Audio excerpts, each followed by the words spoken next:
Rachakonda commissionerate ఏర్పడి almost 10 years దాటిపోయింది.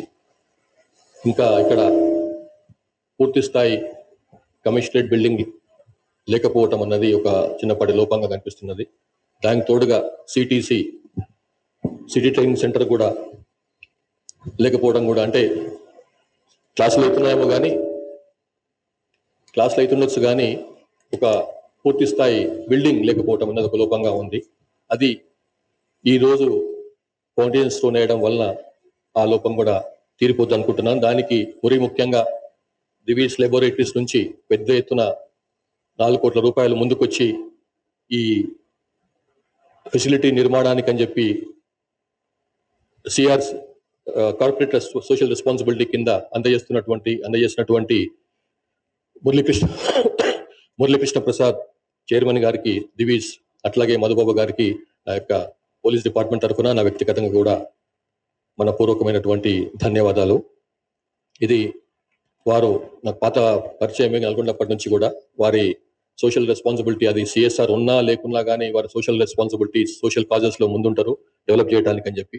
ఇప్పుడు కూడా వారు ఓపెన్ ఆఫర్ ఇచ్చిండ్రు. నేను ఇప్పుడు మామూలుగా యంగ్ ఇండియా పోలీస్ స్కూల్ అని మాకు స్కూలు నేను సీఎం గారి తెలంగాణ గౌరవ సీఎం గారి చాలా మనసుకు చాలా ఇష్టమైనటువంటి ఒక ఫెసిలిటీ ఏర్పాటు చేయాలని చెప్పి పోలీస్ పిల్లల కోసం అని చెప్పి వారు స్టార్ట్ చేయించారు. ఇంతకుముందే చాలా వివరంగా సుధీర్ బాబు గారు చెప్పిండ్రు ఇక్కడ ఈ సిటీసీలో ఏం చేయొచ్చు అన్నది. రకరకాలుగా క్రైమ్లో చాలా తేడాలు వచ్చినాయి, క్రిమినల్స్లో చాలా తేడాలు వచ్చినాయి. ఇంతకుముందులాగా డకాయిటీలు, రాబరీలు, హైవే రాబరీలు, లేకపోతే ఇండ్లలోకి వచ్చేసి బర్గ్లరీస్ అట్లాంటివి సెకండరీ అయిపోయినాయి. దాని ప్లేస్లో చాలా సులభంగా రిస్క్ తక్కువ ఉన్నటువంటి సైబర్ క్రైమ్స్ వచ్చినాయి. రిస్క్ ఎంత తక్కువ ఉంది అంటే ఆయన అక్కడ వచ్చి ఆ ఏరియాకి వచ్చి డిక్కీ చేయాల్సిన అవసరం లేదు. ఆ ఏరియాకి వచ్చి అందులో ధనికుడు ఎవరు, పేద ఎవరు, ఎట్లా వెళ్ళొచ్చు అని డిక్కీ సర్వే చేయాల్సిన అవసరం లేదు. ఇప్పుడున్న పరిస్థితుల్లో ఎక్కడో కూర్చొని జార్ఖండ్, రాజస్థానో, ఢిల్లీ ఎక్కడో కూర్చొని ఒక ఆయన దగ్గర చిన్న సెల్ ఫోన్ ఉంటే చాలు, ఇంకా ఆయన ఏదైనా చేయొచ్చు అన్నమాట. సో నిమిషాల్లో మనకి ఏదో ఒక ఏపీకే ఫైల్ పంపిస్తాడు, లేకపోతే ఒక మీకు ఓటీపీ వచ్చింది కొంచెం నాకు చెప్తారా అని అడుగుతాడు, లేకపోతే డిజిటల్ అరెస్ట్ అంటాడు, లేకపోతే ఏ రకంగా ఇట్లా cyber crime skies the limit అన్నమాట. సో ఈ రకంగా భయభ్రాంతులను చేసి ఒక రకంగా, ఇంకో రకంగా మనకు తెలియకుండానే మనతోనే ఒక లింకు మీద ప్రెస్ చేయించేసి, ఇది మామూలుగా క్యాజువల్ అంటే మీద లింక్ వచ్చింది కదా అని చెప్పి టక్కున ప్రెస్ చేస్తాం. ఆ ప్రెస్ చేసిన మరుక్షణం నుంచి మన బ్యాంకుల నుంచి మన జీవితకాలం దాచిపెట్టుకున్నటువంటి మన ధనం అంతా కూడా, మన క్యాష్ అంతా కూడా, మనీ అంతా కూడా వెళ్ళిపోతుంది. కొన్ని వందల వేల కోట్లు ఎవ్రీ ఇయర్ జరుగుతుంది మన దగ్గర. లక్కీగా ఏంటంటే మనం తెలంగాణ సైబర్ సెక్యూరిటీ బ్యూరో అనే ఒక సంస్థను ఏర్పాటు చేసుకున్నాం. ఆ సంస్థను లాస్ట్ 1.5-2 years చాలా బలోపేతం చేసినాం. ఆఫీసర్లను పెంచినాం, ఆఫీసర్లకి ఫెసిలిటీస్ ఇచ్చినాం, కార్లు, వెహికల్స్ వాళ్ళకు, అట్లాగే వాళ్ళ నైపుణ్యాలను పెంచేందుకని చెప్పి డిఫరెంట్ ప్లేస్లకి పంపించేసి వాళ్ళకి ట్రైనింగ్ ఇస్తున్నాం. ఇట్లా దాంతో నైపుణ్యం పెంచుకోవడం వల్ల భారతదేశంలోనే నెంబర్ 1 స్థానంలో ఉంది తెలంగాణ సైబర్ సెక్యూరిటీ సంబంధించిన క్రైమ్స్ డిటెక్ట్ చేయడంలో కానీ, అందులో పోయినటువంటి డబ్బులను మళ్ళీ రికవర్ చేయడంలో కానీ. ఇది చాలా మామూలు విషయం కాదు. సో అట్లాగే అట్లాంటి దానికి సంబంధించినటువంటి ఒక సైబర్ సెక్యూరిటీ బ్యూరో ఒక స్టేట్ లెవెల్ ఆర్గనైజేషన్ ఉంటే సరిపోదు. దానికి తగ్గట్టుగా మనం ప్రతి జిల్లాలో కూడా ఇట్లాంటి ఆర్గనైజేషన్స్ ఉండాలి. స్కిల్స్, నైపుణ్యాలు పెంచుకోవాలంటే సిటీసీ లాంటి సంస్థలు చాలా అవసరం. ఒకటే స్టేట్ లెవెల్ ఒక ఆర్గనైజేషన్ మొత్తానికి ట్రైనింగ్ ఇవ్వడం కష్టం.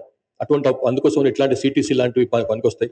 అట్లానే మనకు నెక్స్ట్ మేజర్ క్రైమ్ ఏమైపోయిందంటే, ఇప్పుడు మీకు చెప్తున్న సైబర్ క్రైమ్, చేతిలో సెల్ ఫోన్ ఉంటే చాలు, మీ చేతిలో సెల్ ఫోన్ ఉందంటే మీరు విక్టిమ్ అయినట్టే, మీరు you're potential victim for any cyber criminal. So అదొకటి ఒక ఆస్పెక్ట్. రెండో ఆస్పెక్ట్ ఏంటంటే రోడ్ సేఫ్టీ అన్నది. నేను వచ్చినప్పటి నుంచి ప్రతిసారి చెప్తూనే ఉన్నాను, ప్రతి మీటింగ్ లో కూడా చెప్తూనే ఉన్నాను. రోడ్ సేఫ్టీ అంటే ఎంత తీవ్రమైన అంశమైనప్పటికీ కూడా ప్రజలు దాన్ని అసలు ఏమాత్రం కూడా పట్టించుకున్నటువంటి విషయం అన్నమాట. ఎప్పుడో 5-6 చనిపోతే ఆ 2 రోజుల పాటు హడావిడి చేస్తారు ప్రజల నుంచి కూడా. రోడ్డు బాగాలేవు, ఇట్లెట్లయింది అన్నది మాట్లాడతారు. పోలీసులు సరిగ్గా పట్టించుకోవడం లేదు, ట్రాన్స్పోర్ట్ వాళ్ళు పట్టించుకోవడం లేదు, ఈ రకంగా 2-3 సార్లు అంటే ఆ తర్వాత మర్చిపోతాం.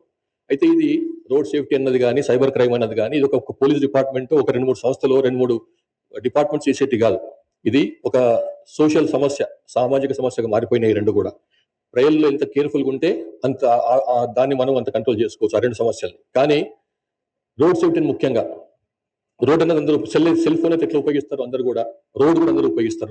రోడ్డు లేకుండా ముందుకు పోయే పరిస్థితి లేదు. సెల్ ఫోన్ లేకుండా జీవితాలు ఇట్లా లేవు, రోడ్ లేకుండా కూడా జీవితాలు లేవు. కానీ వాటిపైనే మనం చేస్తున్నటువంటి తప్పుడు డ్రైవింగ్ వల్ల కావచ్చు, కావాలని చేస్తుంది కావచ్చు, వేరే ఎదుటివాడికి వచ్చి ఎదుటివాడిని తప్పు వల్ల కావచ్చు, మన ప్రాణాలు పోయే పరిస్థితి వచ్చింది. దురదృష్టం ఏంటంటే తెలుసు కూడా, ఈ రెండిట్లలో కూడా తెలిసి కూడా తప్పులే. బేసిక్ రోడ్ మేనర్స్ అంటారు, రోడ్ కర్టెసీస్ అంటారు, అవి మర్చిపోతాం అన్నమాట. రోడ్ పైన డ్రైవ్ చేసే వాళ్ళకి బేసిక్ కర్టెసీస్ ఉండాలి, బేసిక్ మేనర్స్ ఉండాలి. అది ఎంవీఆర్ పక్కన పెట్టండి, ఆ బేసిక్ మేనర్స్ లేకపోవడం వల్ల రైట్ ఆఫ్ వే అన్నది ఒకటి ఉంటుంది, ఎవరికి తెలియదు, ఇష్టం వచ్చినట్టు పోవడం. లెఫ్ట్ నుంచి ఓవర్టేక్ చేయడం అనేది చాలా కామన్ అయిపోయింది. అది ఎట్లా కామన్ అయిపోయిందంటే అది కరెక్ట్ మన కాడికి వచ్చేసింది. లెఫ్ట్ నుంచి ఓవర్టేక్ చేయడం అన్నది మనకు ఒక తప్పుడు ఒక అభిప్రాయం వచ్చింది అంటే 4 లేన్స్ ఉన్నాయి కదా కాబట్టి ఎట్ల నుంచి పోవచ్చు అని. 4 లేన్స్ ఉంటే ఇష్టం వచ్చినట్టు పోవడం అని కాదు అర్థం. నువ్వు స్లో పోతున్నావు అంటే లెఫ్ట్ సైడే ఉండాలి, స్పీడ్ పోతున్నావు అంటే రైట్ నుంచి ఓవర్టేక్ చేయాలి. లెఫ్ట్ మోస్ట్ లేన్ ఏదైతే ఉందో అది స్లో వెహికల్స్ కోసం అని, రైట్ మోస్ట్ లేన్ ఏదైతే ఉందో అది ఫాస్ట్ మూవింగ్ వెహికల్స్ కోసం అని చెప్పి. కానీ ఎంతమంది తెలుసండి ఇది మన వాళ్ళకు?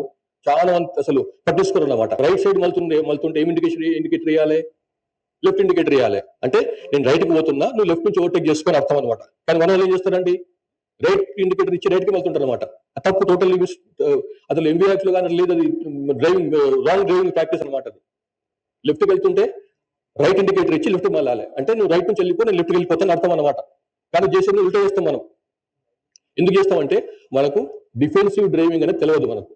డిఫెన్సివ్ డ్రైవింగ్ అంటే ఏంది? ఎదుటోడు పరిసరాలను గమనించుకుంటూ డ్రైవ్ చేయటం. అంటే నీ డ్రైవింగ్ రోడ్ బ్రహ్మాండంగా ఉంది నాకు నేను వెళ్ళిపోవడం అని కాదు. పక్క వాళ్ళని కూడా పక్క డ్రైవింగ్ ఎట్లా ఇస్తున్నాడు, ఎదుటి నుంచి వస్తున్న వెహికల్ ఎట్లా వస్తుంది, పరిసరాలు ఎట్లా ఉన్నాయి, అక్కడ ఏమైనా స్కూల్ ఏమైనా ఉందా, బై ఛాన్స్ ఉన్న పిల్లలు రోడ్డు మీదకి వచ్చే అవకాశం ఏమైనా ఉందా, ఒక ఆట స్థలం ఉందా, అక్కడి నుంచి ఉన్న బాల్ కానీ ఫుట్బాల్ లాంటిది ఏమైనా, లేకపోతే క్రికెట్ బాల్ లాంటి రోడ్డు మీదకి వచ్చే అవకాశం ఉందా, ఇవన్నీ గమనించుకుంటూ డ్రైవ్ చేయడం. అది రెస్పాన్సిబుల్ డ్రైవింగ్ అంటారు దాన్ని. డిఫెన్సివ్ డ్రైవింగ్ అంటే రెస్పాన్సిబుల్ డ్రైవింగ్. అది మర్చిపోతున్నాం మనం. సో చాలా విషయాలు మనకు తెలియదు.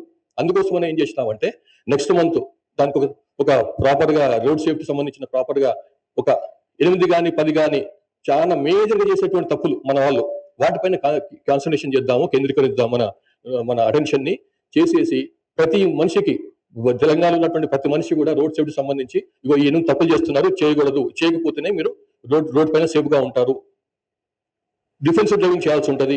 డిఫెన్సివ్ డ్రైవింగ్ మర్చిపోవద్దు. రోడ్ అంటే రేస్ చేసే గ్రౌండ్ కాదు